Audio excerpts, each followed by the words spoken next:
आज हम James clear की किताब एटॉमिक हैबिट्स से निकले कुछ विचारों पर बात करेंगे।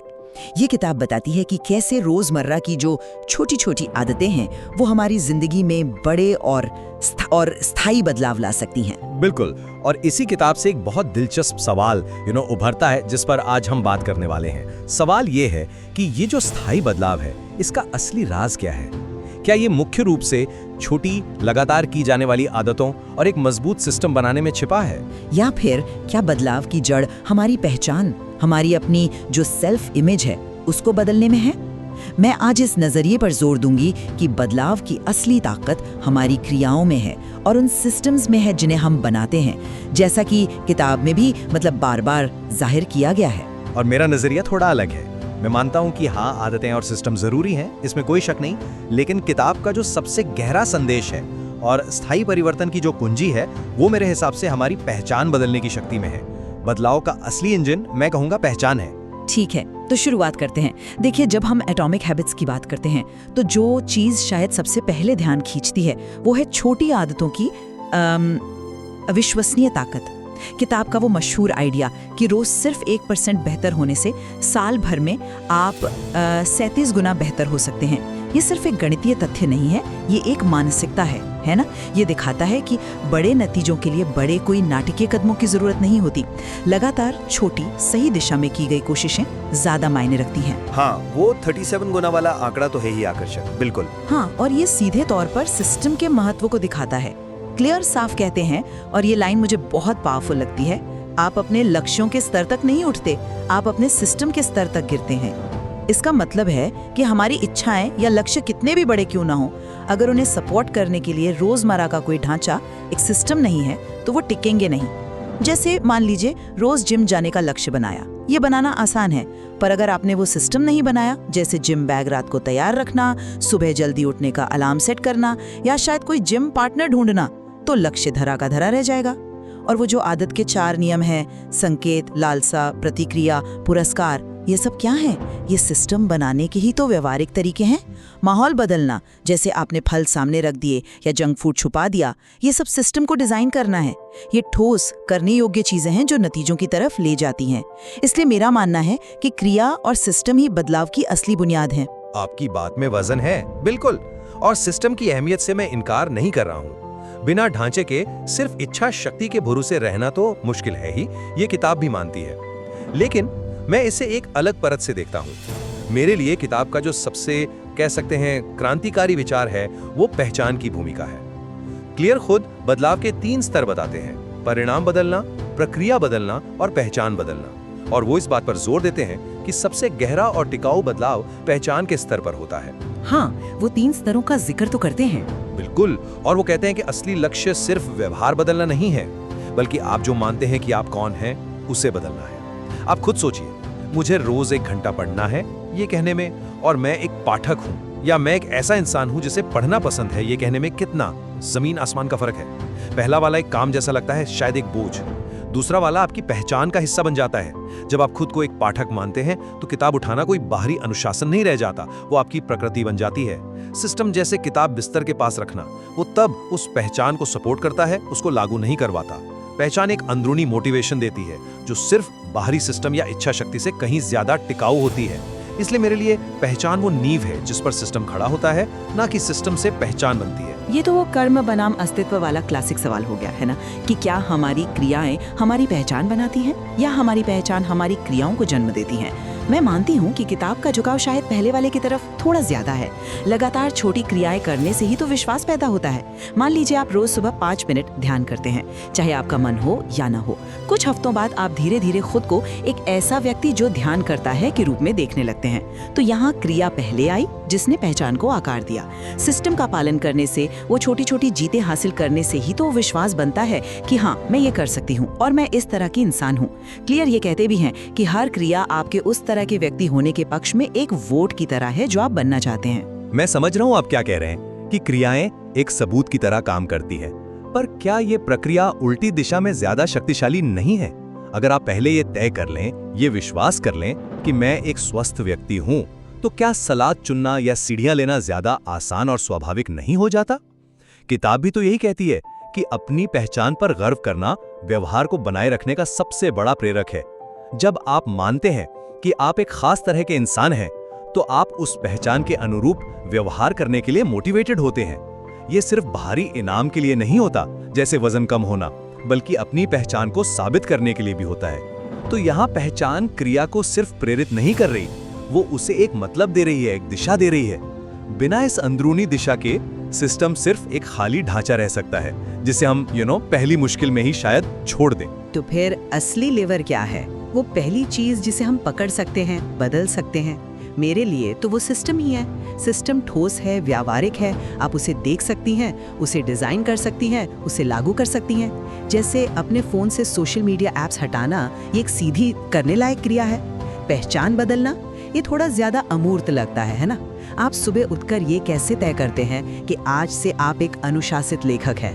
क्या ये पहचान असल में तब नहीं बनती जब आप हफ्तों तक रोज लिखने के सिस्टम पर टिके रहते हैं, चाहे वो सिर्फ 15 मिनट ही क्यों ना हो? मेरे विचार में पहचान अक्सर सफल सिस्टम का एक नतीजा होती है, उसका शुरुआती बिंदु नहीं। मैं मानता हूं कि पहचान बदलना अमूर्त लग सकता है, लेकिन क्या ये ज्यादा शक्तिशाली नहीं?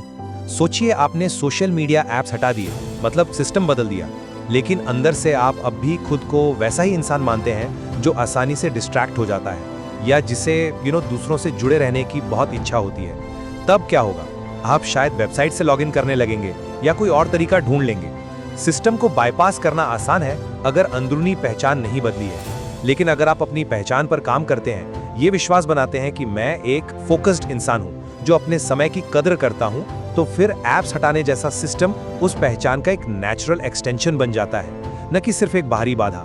पहचान उस क्यों का जवाब देती है कि आप सिस्टम का पालन क्यों कर रहे हैं, और बिना एक मजबूत क्यों के सिस्टम अक्सर लड़खड़ा जाता है, खासकर जब वो शुरू का जोश खत्म हो जाता है। चलिए इसी से जुड़ा एक और अहम कॉन्सेप्ट लेते हैं, वो अदृश्य प्रगति का पठार या प्लेटू ऑफ लेटेंट पोटेंशियल।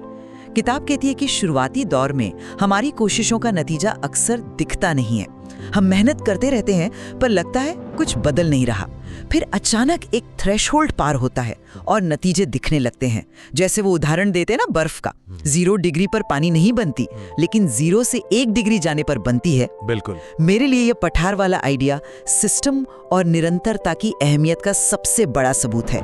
ये दिखाता है कि जब तक नतीजे न दिखें तब तक प्रक्रिया पर, सिस्टम पर भरोसा रखना कितना जरूरी है। ये सिस्टम की दृढ़ता की परीक्षा है। हाँ, ये पठार का कॉन्सेप्ट बहुत बहुत महत्वपूर्ण है, लेकिन मैं इसे फिर पहचान के लेंस से देखता हूँ। जरा सोचिए, आप महीनों से जिम जा रहे हैं, डाइट फॉलो कर रहे हैं, पर वजन या इंच टेप पर कोई बड़ा फर्क नहीं दिख रहा। यही वो पठार है। इस मुश्किल दौर में आपको क्या चीज़ मोटिवेटेड रखेगी? क्या सिर्फ सिस्टम का रोबोट की तरह पालन करना, या वो अंदरूनी विश्वास कि मैं एक फिट और स्वस्थ व्यक्ति बनने की राह पर हूँ, मैं ऐसा इंसान हूँ जो अपनी सेहत का ख्याल रखता है? मेरे ख्याल से यही बदली हुई पहचान है जो पठार के दौरान इंसान को हार मारने से रोकती है। जब आपकी क्रियाएं सिर्फ नतीजा पाने का साधन नहीं रह जाती, बल्कि आपकी पहचान का प्रमाण बन जाती हैं, तब आप उन मुश्किल बिना इनाम वाले दिनों में भी टिके रहते हैं। पहचान उस पठार को पार करने के लिए जरूरी वो जो मेंटल टफनेस है वो देती है। ये एक अच्छा पॉइंट है कि पहचान मोटिवेशन बनाए रखने में मदद कर सकती है, मैं मानती हूँ। लेकिन क्या हम पहचान को जरूरत से ज्यादा महत्व नहीं दे रहे? क्या ऐसा नहीं हो सकता कि सिस्टम पर लगातार टिके रहने से, भले ही वो शुरू में यंत्रवत लगे, धीरे धीरे नतीजे दिखें और वो नतीजे ही आपकी पहचान को बदल दें? जैसे कोई शख्स जो पहले खुद को आलसी मानता था, रोज 15 मिनट वॉक करने के सिस्टम पर टिका रहा। कुछ महीनों बाद जब वो फिटर महसूस करने लगा, तब शायद उसकी पहचान आलसी से बदलकर ऐसा व्यक्ति जो अपनी सेहत के लिए कोशिश करता है हो गई। तो यहाँ नतीजा और सिस्टम ने मिलकर पहचान बदली। ऐसा भी तो हो सकता है। ये संभव है, बिल्कुल। ये एक चक्र की तरह काम करता हो, जहाँ क्रिया और पहचान एक दूसरे को मजबूत करते हैं। लेकिन मेरा सवाल अब भी वही है, उस चक्र को शुरू करने और बनाए रखने में ज्यादा शक्तिशाली ट्रिगर कौन सा है? क्या पहले क्रिया पर जोर देना बेहतर है, ये उम्मीद करते हुए कि पहचान बाद में बदल जाएगी, या पहले पहचान पर काम करना ज्यादा असरदार है ताकि क्रियाएं ज्यादा स्वाभाविक और टिकाऊ हों? किताब में ऐसे उदाहरण हैं जो दोनों तरफ इशारा करते हैं, मैं मानता हूं, लेकिन मुझे लगता है कि पहचान को प्राथमिकता देने वाला जो नजरिया है वो गहरे और स्थायी बदलाव के लिए ज्यादा मजबूत आधार देता है। जैसे वो सिगरेट छोड़ने वाला उदाहरण है। मैं सिगरेट छोड़ने की कोशिश कर रहा हूं कहने वाले में और मैं स्मोकर नहीं हूं कहने वाले की मानसिकता में कितना अंतर है। दूसरा वाला अपनी पहचान बदल चुका है। तो अंततः ये इस पर आता है कि हम बदलाव का मतलब क्या समझते हैं। क्या ये हमारी आदतों और व्यवहार को बदलना है, यानी हम क्या करते हैं इसे बदलना, या ये हमारी स्वयं की धारणा को बदलना है, यानी हम कौन हैं इसे बदलना है। किताब का एक बड़ा हिस्सा तो व्यवहारिक रणनीतियों पर ही केंद्रित है। आदतें कैसे बनाएं, कैसे तोड़ें, माहौल कैसे बदलें, ये सब क्रिया आधारित हैं। क्लियर कहते हैं आपकी आदतें तय करती हैं कि आप कौन बनेंगे। तो फोकस स्पष्ट रूप से व्यवहार पर है, उन छोटी एटॉमिक आदतों पर जो मिलकर हमारा जीवन बनाती हैं। मैं मानता हूं कि व्यवहारिक रणनीतियां किताब का अहम हिस्सा हैं, इसमें कोई दो राय नहीं। लेकिन उन रणनीतियों का उद्देश्य क्या है? सिर्फ कुछ क्रियाएं बदलना या एक नया इंसान बनना? मेरे विचार में किताब का असली लक्ष्य गहरा है। जब क्लियर कहते हैं कि पहचान बदलने से अस्थायी बदलाव नहीं बल्कि स्थायी रूपांतरण होता है, तो वो इसी गहरे बदलाव की बात कर रहे हैं।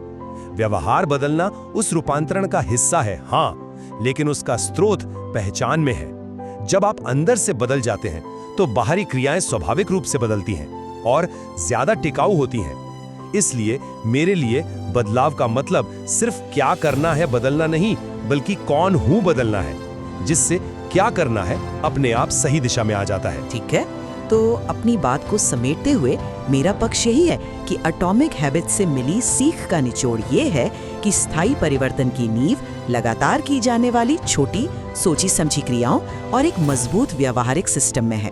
वो 1% का नियम, सिस्टम पर निर्भरता, माहौल का डिजाइन, ये सब दिखाते हैं कि क्रियाएं ही बदलाव लाती हैं और धीरे धीरे हमारी पहचान को भी आकार देती हैं।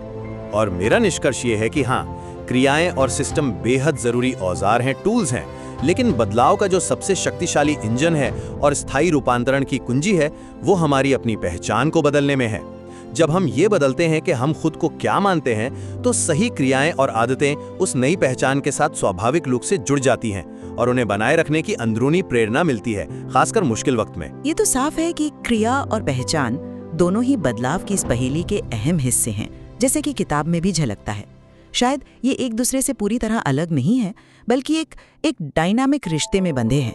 हमारी क्रियाएं हमारी पहचान को मजबूत कर सकती हैं और हमारी विकसित होती पहचान हमारी क्रियाओं को आसान और ज्यादा स्वाभाविक बना सकती है। बिल्कुल, हमारी असहमति शायद इस बात पर ज्यादा है कि इस चक्र में ज्यादा प्रभावी शुरुआती बिंदु कौन सा है, या कौन सा तत्व ज्यादा मौलिक है।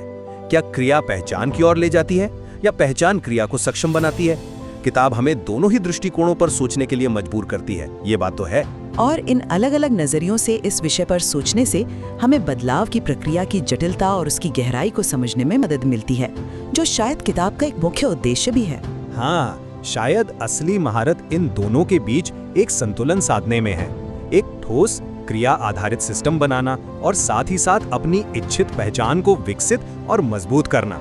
निश्चित रूप से इस विषय पर और भी बहुत कुछ सोचने और चर्चा करने के लिए है।